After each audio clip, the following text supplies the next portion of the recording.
Ang mga pamaskong pagbati ay hatid sa iyo ng MoneyGram, naghahatid ng inyong perang padala. Hi! Binabati ko yung mga kababayan natin sa Pilipinas, yung mga kapatid ko na nandun. Hi, Merry Christmas and a Happy New Year. Thank you.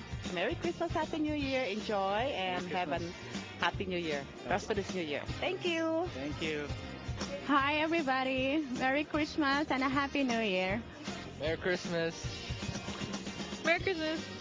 Happy holidays, Merry Christmas to our relatives in San Jose City, Nueva Ecija, especially to Wowa, Nanay, and Tatay. Merry Christmas and Happy New Year. Merry Christmas, Wowa. Ang mga pamaskong pagbati ay hatid sa iyo ng MoneyGram, naghahatid ng inyong perang padala. Marami po ang bumabati ng maligayang Pasko sa kanilang mga kamag-anak sa Pilipinas because we are an immigrant community. Marami po sa atin na mga Pilipino dito sa Amerika, hindi po dito pinanganak. 1.7 million Filipinos here in America were Philippine-born or not born here in the U.S. Kaya naman po mahigpit na pinag-uusapan natin palagi dito rin sa Kababayan LA ang immigration sa ating American Dream. This American Dream segment is brought to you by Aquino & Lowe Law Firm, answering your immigration questions.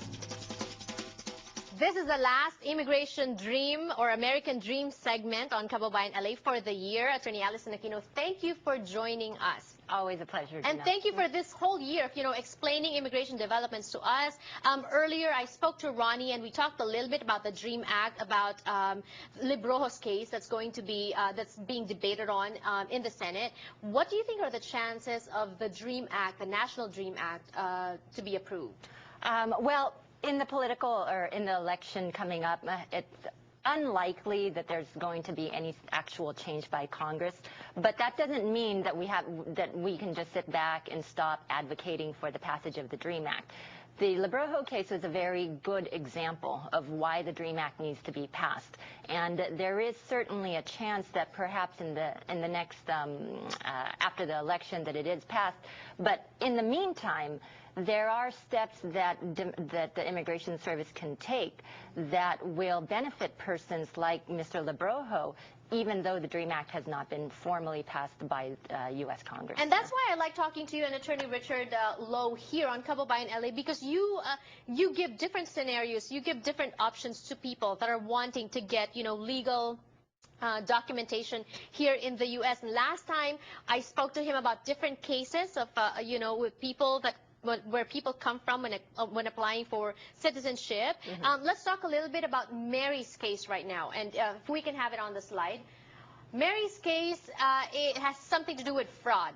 Yes, exactly. And this is a common situation, unfortunately, from the Philippines because of the long backlog with the visa categories. And so in Mary's situation, she obtained her green card erroneously because she claimed that she was single but was in fact already married. And we have talked about this on several occasions, and the new development in 2011 was essentially the immigration issuing a policy memorandum changing the way that they process citizenship applications for someone in her situation.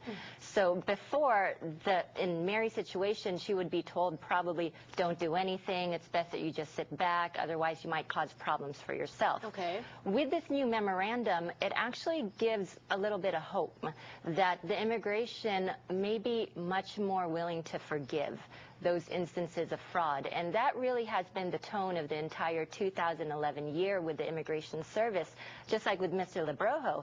Even though Congress has not formally made changes to the law, the Department of Homeland Security is doing what they can within the current law in order to make life perhaps a little bit easier on immigrants. So that said, Allison, would you say that 2011 has been about being more lenient toward immigrants and more forgiving, as you said? And what does 2012 hold for us? With respect to individuals who have not caused problems in the United States. Meaning no cases? No criminal cases. They've really come into the United States, overstayed their visas or entered without inspection. And otherwise, other than the visa violation, they're good citizens and they're good individuals to the community. As far as those type of cases are concerned, yes, it has been a much better year. And immigration is recognizing that its resources are limited. They can't go after every single person who has violated the immigration laws. So in that regard, it has become a little bit more forgiving and a little bit more lenient on individuals who have simply violated a visa. And can we expect this trend to continue on to 2012? We can expect it to continue on, and that is a very wise decision of the Immigration Service, because in this economy and with these limited resources, immigration does need to focus its resources on deporting individuals with criminal violations. You know, I don't have a problem with immigration pursuing individuals who may not necessarily be a benefit to our U.S. community. Exactly. With that said, even individuals with criminal convictions, many individuals in that situation deserve the right to be here in the U.S. So even in that scenario, immigration is parsing out, or they're dividing who they want to be strict on and who they don't want to be strict with. Okay. Let's make a roll call of some of the cases that you may find yourselves in, especially the holiday season, first of all, and how it affects immigration status. Holidays, so DUI. We always talk about this. How is that going to affect us in terms of immigration? DUI is workable. I'll put it that way. It depends on the extent of the damage and, you know, whether there were other violations. All right. Domestic violence. Domestic violence is definitely a very serious crime. It can prevent someone from obtaining their green card as well as being deported. All right. Jaywalking. Jaywalking, not an issue. Parking ticket. Not an issue. Okay, and a lot of people going out of the country, maybe going on vacation, if you are a permanent or a green card holder, they say that at the end of the 5 years, because you need to be staying here for 5 years, right? At the end of the 5 years, if you travel a lot, they add those up and then they add it onto the 5 years. Is that correct? Well, as far as eligibility for citizenship is concerned, you are eligible if you're here 5 years, or in some situations 3 years if your green card was, or if you're married to a U.S. citizen, it's 3 years. So the way that it works, especially with travel, you do need to make sure that you don't travel too long. much, right. As much as we all like to enjoy our vacations, you do need to make sure that you protect your green card. Immigration will take a look at how long an individual trip is, as well as adding up all of your trips together. That needs to be at least 50% of the time in the United States to be eligible. All right, perfect. Thank you so much. For those of you with additional immigration questions, that's the number to call on the screen. Ang gusto ko po sa Aquino and Law Office, pinapaliwanag po sa inyo at pinapaliwanag po sa atin kung ano-ano yung mga hakbang na maaari nating i-take para sa ating legal documentation here in the U.S. or being legal or being able to stay permanently here in the U.S. For now, thank you so much, Allison.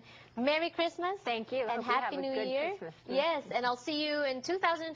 Looking forward to it. See you next year. Thank you for joining us for this segment. We'll be back for more on the show. Don't go away.